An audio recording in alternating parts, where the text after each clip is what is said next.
اعوذ باللہ من الشیطان الرجیم بسم اللہ الرحمن الرحیم صلی اللہ علیہ حبیبہ محمد وآلہ وسلم۔ السلام علیکم ورحمۃ اللہ وبرکاتہ۔ امید ہے کہ آپ حضرات خیریت سے ہوں گے۔ میں حکیم صفدر تبسم حسین صفدر ہربل کلینک کی جانب سے آپ سے مخاطب ہوں اور آپ دیکھ رہے ہیں ہمارا یوٹیوب چینل۔ آج کا نسخہ ہے جو مائیں ہیں ان کے لیے جن کے دودھ پیتے بچے ہیں اور ان کا دودھ کم بنتا ہے، یعنی شیر خوار بچوں کے لیے اگر وہ مائیں اپنا دودھ پلاتی ہیں اور ان کا دودھ بہت کم آتا ہے تو یہ ایک بڑا مسئلہ ہے۔ مجھ سے کراچی سے اور گجرات سے،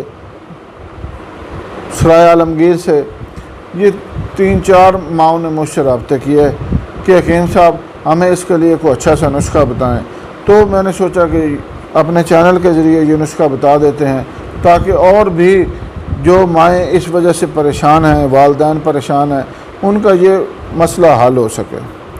تو آج کا نسخہ ہے شیر خوار بچوں کی ماؤں کے لیے جن کا دودھ کم آتا ہے۔ الحمدللہ یہ بہت بہترین نسخہ ہے۔ سب سے پہلے گزارش ہے کہ ویڈیو کو لائک کریں، شیئر کریں اور ہمارے چینل کو سبسکرائب کریں تاکہ ضرورت مند حضرات اس ویڈیو سے نسخے سے فائدہ اٹھائیں اور میرے اور آپ کے لیے صدقہ جاریہ بنیں۔ دودھ کا کم آنا کئی وجوہات کی وجہ سے ہو سکتا ہے۔ ایک تو یہ ہو سکتا ہے کہ ماں چھوٹی عمر کی ہو،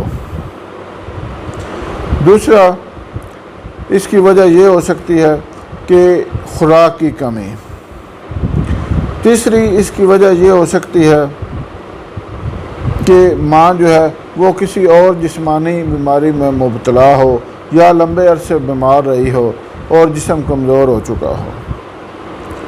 ایکسیڈنٹ میں زیادہ خون کا بہہ جانا بھی اس کی وجہ ہو سکتی ہے۔ تو پہلے ان ساری وجوہات کو دور کریں، اس کے ساتھ ساتھ یہ جو میں نسخہ بتا رہا ہوں اس کو استعمال کریں۔ اپنے گھر کا ماحول بھی آپ نے صحیح کرنا ہے۔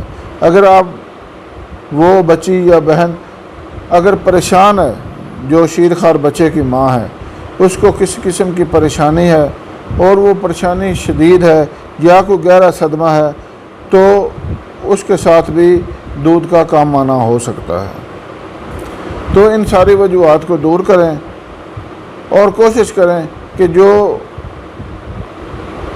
گھر کی بہو بیٹیاں ہیں ان کو پریشانی نہ ہو کسی قسم کی، ان کو خوش و خرم رکھیں۔ خاص طور پر جو شیر خوار بچے کی ماں ہے، وہ اس کا ماحول اگر اچھا ہوگا تو تب یہ سارا مسئلہ حل ہوگا۔ لیکن اگر آپ ان ساری خرابیوں کو دور نہیں کریں گے تو کسی قسم کی بھی دوائی کا کوئی فائدہ نہیں ہوگا۔ نسخہ سن لیں، میں آپ کو بتا دیتا ہوں۔ آپ نے لینا ہے 2 ہی چیزیں ہیں، تودری سرخ اور ستاور۔ تودری سرخ جو ہے یہ اپنے افعال و اثرات میں انتہائی ایک مقوی چیز ہے اور جو جسم کی رطوبات ہیں ان کو بڑھاتی ہے، جن کے بڑھنے سے دودھ زیادہ آتا ہے۔